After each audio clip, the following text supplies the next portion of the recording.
खिलजी वंश। ठीक है, अब इसकी स्थापना किसने की? इसकी स्थापना की जलालुद्दीन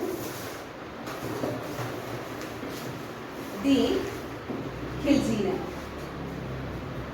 ठीक है, किसको मारकर? लास्ट गुलाम शासक को मारकर, जिसका नाम क्या था? कैकुबाद था। अब देखो, इन्होंने सिर्फ जो था 6 वर्ष तक राज किया, सिर्फ और सिर्फ। ठीक है, और इन्होंने ज्यादा कुछ भी नहीं किया। जो देखो बलबन ने क्या क्या किया था, लौह वृक्ष की नीति को अपनाया था। जो मंगोल आए थे, उन्होंने, आपने देखा था कि एक दिल्ली के सराउंडिंग में या दिल्ली में जो बागी नाम का एक गांव बसता था, वो पूरा जंगल से भरा हुआ, उसको काट कर उन्होंने क्या किया, जितने भी वहां पे लोग थे, चाहे वो औरतें थी, चाहे वो पुरुष थे, चाहे वो बच्चे थे, उनको क्या कर लिया था उन्होंने? गुलाम बना लिया था। ठीक है, तो और उसने दूसरा क्या किया कि जो बलबन था, उन्होंने उत्सव मनाने पर भी पाबंदी लगा दी गई थी। कोई शराब नहीं पिएगा, उत्सव नहीं मनाएगा, उसकी मर्जी के बिना जो है वो संबंध नहीं बनाए जाएंगे। आगे खिलजी भी वैसा ही करेंगे, लेकिन वो थोड़े से नर्म थे। उन्होंने उसको इतनी कठोरता से नहीं लिया, लेकिन उन्होंने वो बड़ी कठोरता से लिया था बलबन ने। तो इन्होंने जनता के प्रति जो था वो थोड़ा सा नर्म रवैया रखा, और स्पेशली हिंदुओं के प्रति। देखो, ये खुद मुसलमान था, लेकिन इन्होंने क्या कहा था कि जो शासन है वो जनता के समर्थन के साथ ही होना चाहिए। और उन्होंने कहा कि किंतु जो इंडिया जो है हमारा, ये क्या है? हिंदू राज्य है, हिंदू साम्राज्य है, तो यहाँ पर मुसलमान राज्य की स्थापना नहीं हो सकती। मतलब उन्होंने हिंदुओं के प्रति थोड़ा सा नर्म रवैया रखा, और ऐसी कोई यात्राएं नहीं दी जैसे कि हमारे बलबन ने दी थी। ठीक है, और उन्होंने क्या किया था? हिंदुओं के त्योहार को खत्म करके ईरानी त्योहार जो थे मनाने शुरू कर दिए थे। साथ में पापोस और सिजदा 2 प्रथाएं चला दी गई थी बलबन ने। क्या था पापोस? क्या था कि राजा के, सुल्तान के चरणों को चूमना, यानी कि उनका आदर कैसे, सम्मान आदर कैसे किया जाता था कि उनके चरणों को चूमना। और सिजदा क्या था कि आपने पेट के बल लेटना है और राजा को नमस्कार करना है। तो ऐसी उसने जो घटिया सी हम बोल सकते हैं वैसी प्रथा जो चला रखी थी। तो इन्होंने क्या किया? बिल्कुल नर्म रवैया रखा। ठीक है, और देखो ये इन्होंने 6 साल अपना टाइम पीरियड पूरा किया, लेकिन ये अपनी मौत नहीं मरे। इनका वध किसने कर दिया? अलाउद्दीन खिलजी। ठीक है, और ये जलालुद्दीन का भतीजा ही था। ठीक है, इसका भतीजा था, यानी कि इसने अपने चाचा का जो था वो मर्डर कर दिया, वध कर दिया। अब देखते हैं हम अलाउद्दीन खिलजी के बारे में थोड़ा सा पढ़ लेते हैं। इसका नाम क्या है? उपनाम जिसको बोलते हैं अली बुरशब। ठीक है, या फिर इसने खुद को क्या बोला? द्वितीय सिकंदर, कि मैं दूसरा सिकंदर हूं। क्यों? क्योंकि इन्होंने भी सिकंदर की तरह जो था विश्व विजेता का सपना देखा था कि मुझे पूरा विश्व जो है वो जीतना है। हम पढ़ चुके हैं ना, किसके टाइम में आया था सिकंदर? धनानंद के टाइम में। ठीक है, तो उन्होंने ये देखा था कि मुझे पूरा का पूरा विश्व जीतना है। ठीक है, जीत भी लेता अगर उनकी डेथ नहीं होती। तो इन्होंने भी वैसे ही विश्व विजेता का सपना देखा था। और दूसरा इन्होंने क्या उपाधि ली? सिकंदर ए सानी। ठीक है, यानी कि सिकंदर जैसा। यहाँ पे वो बोल रहा है, खुद को सिकंदर मान रहा है, और यहाँ पे बोल रहा है सिकंदर जैसा। तो दोनों ही उपाधियां जो है वो इसकी, द्वितीय सिकंदर की मैं दूसरा सिकंदर हूँ, और आगे बोल रहा है सिकंदर ऐसानी की मैं सिकंदर के जैसा हूँ। ठीक है, अब देखते हैं इसके अभियान क्या क्या थे अलाउद्दीन खिलजी के।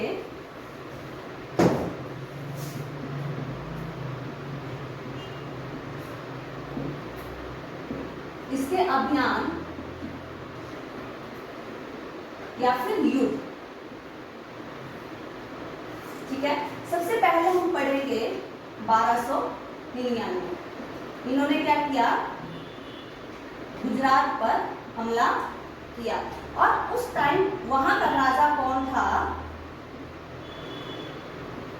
राय करण, या कहीं पे लिखा है करण बघेल, दोनों एक ही के नाम है। ठीक है, अब देखो इन्होंने कब किया? 1299 में। इसको बाद में डिटेल में पढ़ते हैं, पहले सारे अभियान लिख लेते हैं, उसके बाद 1 बाय 1 उनको पढ़ते हैं। ठीक है, और इनकी बेटी यहाँ पे इंपॉर्टेंट है जिसका नाम लिख लो, जिसकी वजह से आगे जो है वो देवगिरी पे हमला होगा, दौलताबाद महाराष्ट्र देवगिरी दौलताबाद पे हमला होगा, जिसका नाम था देवल देव। ठीक है, उसके बाद पढ़ते हैं हम 1301। यहाँ पर इस टाइम उन्होंने रणथंबोर पर आक्रमण किया और उस टाइम वहां का शासक था हमीर देव। उसके बाद उन्होंने 1303 ईस्वी में चित्तौड़ पर आक्रमण किया और उसके बाद 1305 ईस्वी में उन्होंने जालौर पर, और फिर उन्होंने 1305 ईस्वी में ही मालवा पर आक्रमण किया। और ये जो आक्रमण पड़ रहे हैं ये कहाँ के हैं? उत्तर भारत के। ठीक है, उत्तर भारत पर उन्होंने दक्षिणी भारत पर भी आक्रमण किए थे, अभियान चलाए थे। तो आज हम सिर्फ उत्तर भारत वाले ही पढ़ेंगे। ठीक है, अब देखो जो हमारा 1299 ईस्वी में गुजरात पर जो आक्रमण किया था उसका रीजन क्या था, कारण क्या था? मैंने आपको पहले ही बताया है कि कोई भी चीज जो है ऐसे ही नहीं आती, ऐसे ही नहीं पनपती, उसके कोई ना कोई कारण रहते हैं। तो देखो गुजरात, मैंने आपको पढ़ाया था सोमनाथ मंदिर जो है, जब उसकी जो एक दीवार है वो किसके साथ लगती है? अरब सागर के साथ लगती है। ठीक है, तो इंपॉर्टेंस है गुजरात की। ठीक है, और दूसरी देखो जो हमारा गुजरात था वो क्या था? वस्त्र के लिए फेमस था, सादे और उम्दा मीन डिजाइन वाले। ठीक है, और हस्तशिल्प के लिए छोटे मोटे जो हम सामान बनाते हैं उसके लिए। और सबसे इंपॉर्टेंट रीजन क्या था आपका यहाँ पे? बंदरगाह। ठीक है, सबसे इंपॉर्टेंट रीजन क्या था? बंदरगाह, पोर्ट, जिसके माध्यम से पहले व्यापार होता था। ये व्यापार हम इंडस वैली सिविलाइजेशन से पढ़ते हैं कि जो हमारे मिस्र था, मेसोपोटामिया था, है ना, रोमन की जो संस्कृति, वहां उनके साथ हमारे व्यापार था। और वो किसके थ्रू होता था? बंदरगाह, पोर्ट के थ्रू, क्योंकि उस टाइम ऐसे रोड नहीं हुआ करते थे। ठीक है, ऐसी सड़कों का जाल नहीं बिछा था, तो हम बंदरगाह के थ्रू ही जो था वो बिजनेस व्यापार किया करते थे। ठीक है, तो सबसे पहला क्या था? वस्त्र, हस्तशिल्प और बंदरगाह। अब देखो बंदरगाह कौन कौन से बंदरगाह है गुजरात में? कांडला,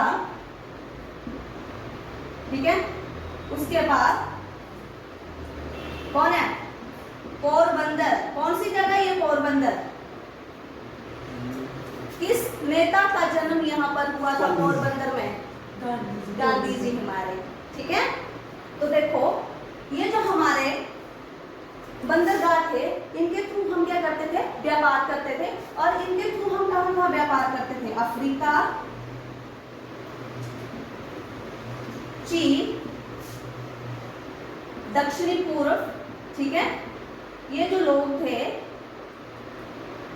इनके साथ हम व्यापार किया करते थे। ठीक है, और जो व्यापार से जो मिलता था सोना चांदी, वो जो वहां पे क्षेत्रीय राजा यानी कि वहां के जो राजा थे उन्होंने अपने पास बहुत सा धन जो था जमा कर रखा था। और देखो अभी अभी दिल्ली जो हमारा साम्राज्य जो सल्तनत जो है वो बनी है, तो उनके लिए पैसों की जरूरत थी। ठीक है, और अलाउद्दीन खिलजी जो था ना वो प्लान करके चीजें करता था। हमने पीछे देखा कि बलबन के प्लान करके काम करता था, लेकिन उनसे पीछे वाले जो थे उन्होंने खुद तो सुल्तान की उपाधि भी नहीं दी थी। अपने ऐबक पढ़ा, उन्होंने क्या बोला? मैं सिपा सलार हूँ, मैं मलिक हूँ। सिपा सलार मीन्स मैं सेना का अध्यक्ष हूँ, मैं सुल्तान नहीं हूँ। फिर हमारे इल्तुतमिश उन्होंने बगदाद के खलीफा से सुल्तान की उपाधि धारण की और थोड़े बहुत छोटे मोटे जो थे वो काम किए। फिर रजिया आई, ठीक है, फिर बलबन आया, तो इतना विकास नहीं हुआ था अभी तक दिल्ली का। तो इन्होंने क्या किया? प्लान करके सारे काम करने शुरू कर दिए। तो देखो ये बंदरगाह वहाँ इंपॉर्टेंट सिद्ध हुए कि उन रास्तों से हम जो थे वो व्यापार किया करते थे। ठीक है, क्योंकि गुजरात के साथ ही क्या है? अरब सागर। ठीक है, वो भी इंपॉर्टेंट, साथ में हमारे बंदरगाह भी इंपॉर्टेंट हो गए। ठीक है, बेसिक रीजन ये था। और दूसरा मैंने क्या बोला? जो हमारे बंदरगाह थे वहां हम व्यापार कब से कर रहे थे? 8वीं शताब्दी से। हम 8वीं शताब्दी से बंदरगाहों के थ्रू जो थे व्यापार बिजनेस ट्रेड कर रहे थे। लेकिन अब हमारे जो भारत में मध्य एशिया में क्या हो गया? मध्य से आए हुए जो कौन थे लोग? बर्बर जाति के लोग कौन थे? मंगोल। ठीक है, कौन आए थे? मंगोल आए थे तो उन्होंने क्या किया कि मार्गों को अवरुद्ध कर दिया, ठीक है। और हमारे लिए इतने इंपॉर्टेंट क्यों थे हमारे, क्योंकि जो सेना के अरबी घोड़े थे, आज भी अरबी घोड़ों की वैल्यू है, ठीक है। तो सेना में जो अरबी घोड़े लाए जाते थे वो इन्हीं बंदरगाहों के थ्रू जो थे वो लाए जाते थे, और मुगलों के आने के बाद इन रास्तों को बंद कर दिया गया था, यानी कि उन पे मुगलों का अधिकार हो गया था। तो इन्होंने क्या किया, मुगलों को पराजित करके ये जो रास्ते थे उन पर फिर से अपना अधिकार जो था जमा लिया, ठीक है। और नेक्स्ट हमने क्या पढ़ा,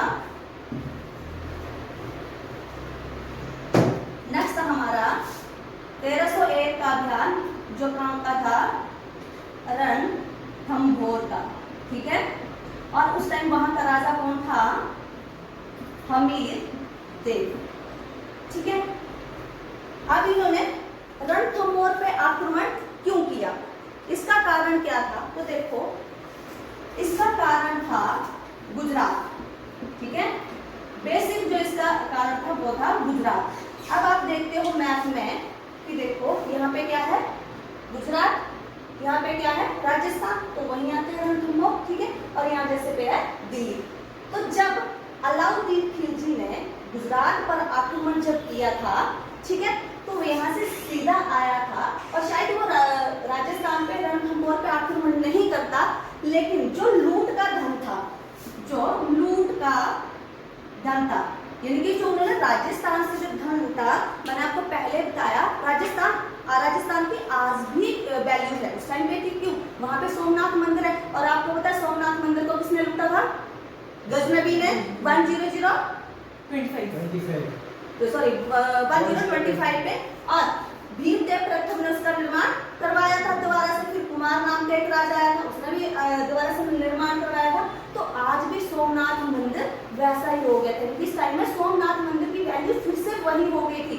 जो उस पे छतर था सोमनाथ मंदिर पे प्योर गोल्ड का था, वो जो सोमनाथ का मंदिर है ना, उसपे जो छतर लगा था वो प्योर गोल्ड का, टोम जैसा जो लगा था वो उस टाइम प्योर गोल्ड का लगा था। तो सोचो कितनी वैल्यू होगी, और आज भी उसकी वैल्यू है, ठीक है। तो वहां से जब धन लूटा, मंदिर लूटा, तो जो पैसा था लूट का उसे बोला जाता था हुम्मस, हुम्मस या थम्मस, ठीक है। इस पैसे को लूटा बोला जाता था थम्मस। तो हुआ ये, जो मैंने बोला, जो हमारा जलालुद्दीन था उसके टाइम में मंगोल आके दिल्ली बस गए थे, जिनको बोला गया नवीन मुसलमान। तो अब जो नवीन मुसलमान है वो अलाउद्दीन खिलजी की सेना में है, ठीक है। और जब ये उन्होंने लूट करी तो इस पैसे के लिए उनमें बहस हो गई, क्यों, क्योंकि पहले जो मान लो धन लूटा जाता था तो 80% जो था वो सैनिकों का होता था, यानी उसमें हिस्सा, और 20% जो होता था वो सुल्तान का रहता था, ठीक है। यानी कि जिन्होंने ये लूट मार की, आप देखो अलाउद्दीन खिलजी हर अभियान पे खुद तो नहीं गया वो, ठीक है, उन्होंने अपनी सेना भेजी, क्योंकि सबसे पहले तो उन्होंने अपनी सेना को स्ट्रॉन्ग किया, कि हमने पढ़ा कि जो अरबी घोड़े थे उन्होंने लाके उसमें जमा किए, और अच्छे अच्छे सैनिक जो थे उसमें हस्तपुष्ट सैनिक उसमें जमा किए, ठीक है। तो देखो ये जो पैसा था वो 80-20 था, और इन राजाओं ने क्या कर दिया, ये चीज इन्होंने उल्टी कर दी, यानी कि इनको 20 और इनको 80, यानी कि 100 रुपया लूट के ला रहे हैं। तो पहले से यही चीज चलती आ रही है अब तक, ठीक है। लेकिन अलाउद्दीन खिलजी ने क्या कर दिया कि सैनिकों को 20 रुपए देने हैं और मैंने 80 रुपए रखने हैं, ठीक है। तो हिस्ट्री में लिखा है कि 3/5 और 1/5, यानी कि जो 3/5 हिस्सा है वो सुल्तान को जाएगा, और 1/5 हिस्सा जो है वो सैनिकों को जाएगा। बेसिक सा ये समझ लो, यानी 100 रुपए तो 20 जो वो सैनिकों को दे रहे हैं, और 80 जो सुल्तान को, पहले 80 सैनिकों को जाते थे, 20 सुल्तान को। और उन्होंने रीजन दिया कि मुझे सेना मेंटेन करनी है, ठीक है। और ये पहला शासक है जिसने सेना को रेगुलर वेतन देना शुरू किया। अब तक की जो सेनाएं थी वो रेगुलर नहीं होती थी। हमने पढ़ा ना कि अमीरों ने बनाया इनको शासक, अमीर पढ़ रहे थे हम दिल्ली में, ठीक है, अमीर। तो ये जो थी सेना अमीरों की होती थी, और जब कभी युद्ध पे जाना होता था तो उनसे उन्हें सेना मांगनी पड़ती थी। और अलाउद्दीन खिलजी ने क्या किया, अपनी सेना को नियमित कर दिया, परमानेंट कर दिया, और उनको वेतन भी वो रेगुलर देने शुरू हो गए कि मंथली उनको वेतन दे रहे थे। उन्होंने बोला सेना मेंटेन करने के लिए, उनका खान पान के लिए मुझे पैसों की जरूरत है, ठीक है। तो उन्होंने बोला मैं आपको 20 रुपए दूंगा, खुद में 80 रुपए रखूंगा। और इन्होंने क्या कर दी, बगावत कर दी, मंगोल जो थे, मंगोल सैनिकों ने बगावत कर दी, और उन्होंने क्या किया कि वो अलाउद्दीन खिलजी ने उनको काट दिया, ठीक है। और जो बचे हुए थे वो कहाँ पहुंच गए, रणथंभौर हमीर के पास। कहाँ पहुंच गए, रणथंभौर हमीर के पास। और अलाउद्दीन खिलजी ने इनको संदेश भिजवाया कि जो मुगल सैनिक है या तो उनको मार दो या तो बाहर निकाल दो। और एक चीज देखना, जब भी इंडिया का नुकसान हुआ किसके कारण, इंडियन के कारण। क्यों, उदारता बोलते ना, प्राण जाए पर वचन ना जाए। तो इन्होंने बोला कि मैंने वचन दिया है, ये मेरे शरणार्थी हैं और मैं इनको नहीं निकाल सकता, ठीक है। एक बार भेजा उन्होंने, अपनी सेना को भेजा, तो हमीर ने उनकी सेना को खदेड़ दिया, पराजित कर दिया। फिर अलाउद्दीन खिलजी जो था वो खुद आया, ठीक है, और उसने इस स्थान को जीतकर इस पर जो था वो अपना अधिकार जमा लिया, ठीक है। अब देखो गुजरात उनका हो गया, रणथंभौर भी उनका हो गया, ठीक है। अगला करते हैं हम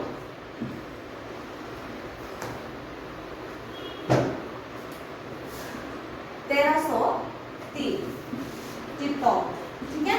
अब इस पर आक्रमण करने का क्या कारण था, देखो इसमें जो कारण मेंशन किया है वो आधुनिक इतिहासकार, हम भी उस कारण को सही नहीं मानते हैं, ठीक है, क्योंकि वो एक बेतुका सा कारण दिया है। क्या दिया है, यहाँ के राजा थे रतन सिंह, ठीक है। आपने मूवी देखी है पद्मावत, क्या था उसमें, तो उसकी वाइफ होती है पद्मावती, उसको वो बड़ा पसंद करता था। कौन, अलाउद्दीन खिलजी। तो यही रीजन दिया है, जो इसकी बीवी थी वो बहुत सुंदर थी, क्या नाम था उसका, पद्मावती, ठीक है।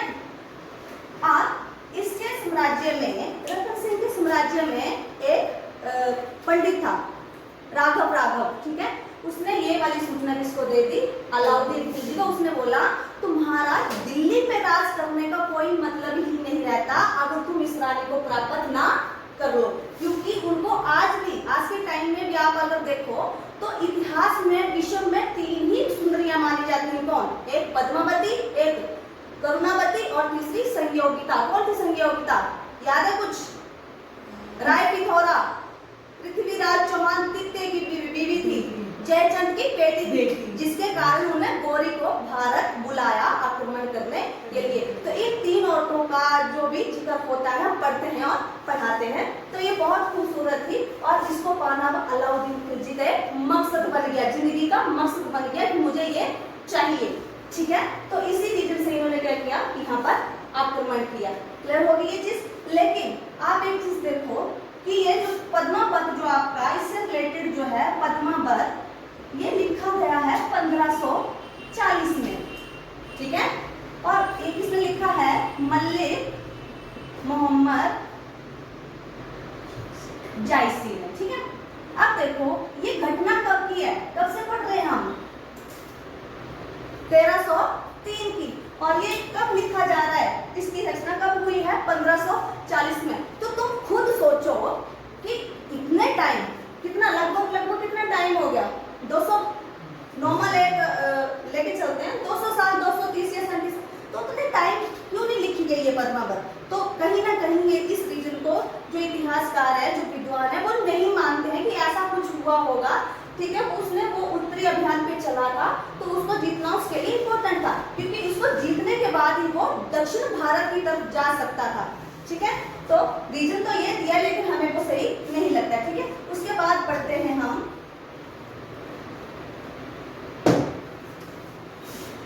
1305। इन्होंने कहां पे आक्रमण किया, जालौर पे, ठीक है। अब जालौर के जो राजा थे कानड़देव, इन्होंने कर ली इनसे संधि, तो मसला ही खत्म हो गया। जब संधि हो गई, खुद उसकी अधीनता जो थी वो स्वीकार कर ली इन्होंने, तो फिर कोई लड़ाई नहीं रह गई, ठीक है। लेकिन फिर से इन्होंने क्या किया, 1311 में अलाउद्दीन खिलजी ने फिर से आक्रमण कर दिया। देखो जब 5 में हुआ तो क्या हो गई, संधि हो गई, तो फिर से आक्रमण क्यों किया।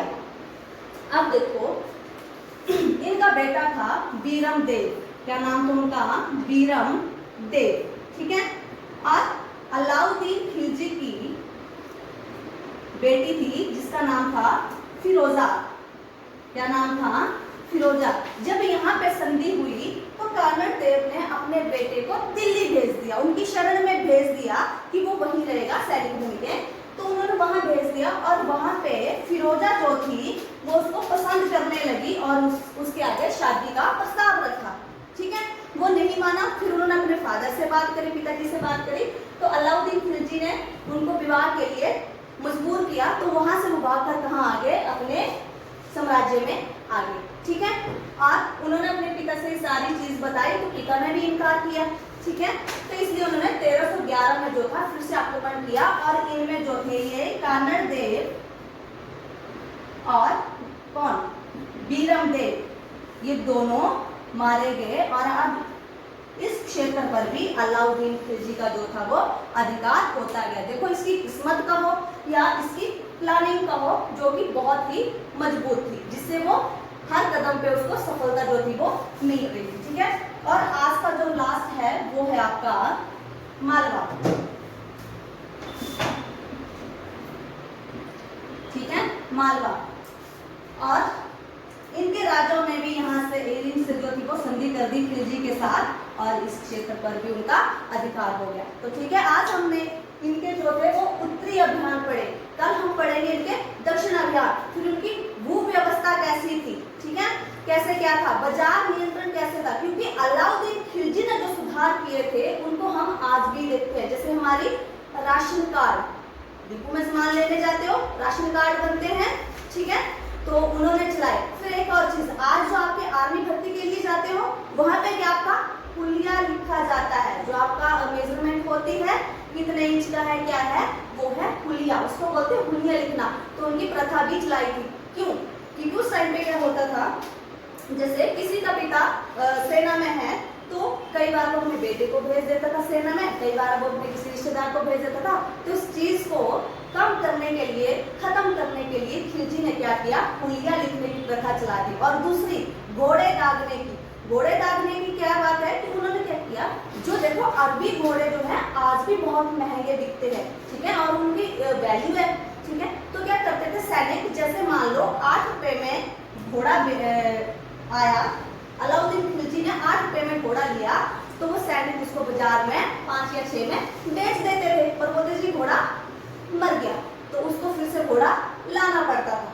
ठीक है, और उन्होंने क्या किया कि जो उसकी राजकीय स्टैंप थी, जो मोहर थी, वो घोड़ों पे लगानी शुरू कर दी। क्योंकि फिर जब किसी के पास ये घोड़ा जो था जाता, तो जिसने बेचा था उसका नंबर लग जाता। ठीक है, और उसने बाजार नियंत्रण इतनी अच्छी तरह से बाजार डिवाइड कर दिया कि एक बाजार में वस्त्र मिलेंगे, दूसरे में खाद्य पदार्थ मिलेंगे, तीसरे में मवेशी हो गए, गुलाम हो गए। जैसे मैंने बोला था कि गुलाम भी बेचा करते थे। ठीक है, तो आज के लिए इतना ही काफी है। और अगर वीडियो आपको पसंद आया तो चैनल को सब्सक्राइब करो, लाइक करो, शेयर करो, दूसरों के साथ इसको बांटो, सीखो। जब आप देखो आप कोई चीज बांटते हो तो वो बढ़ती है, कम नहीं होती है। आपको जो मिल रहा है आप दूसरों को भी दो, एक तो आपको वो नॉलेज बढ़ रहा है और दूसरों का भी भला हो रहा है। चलो ठीक है, आज के लिए इतना ही काफी है।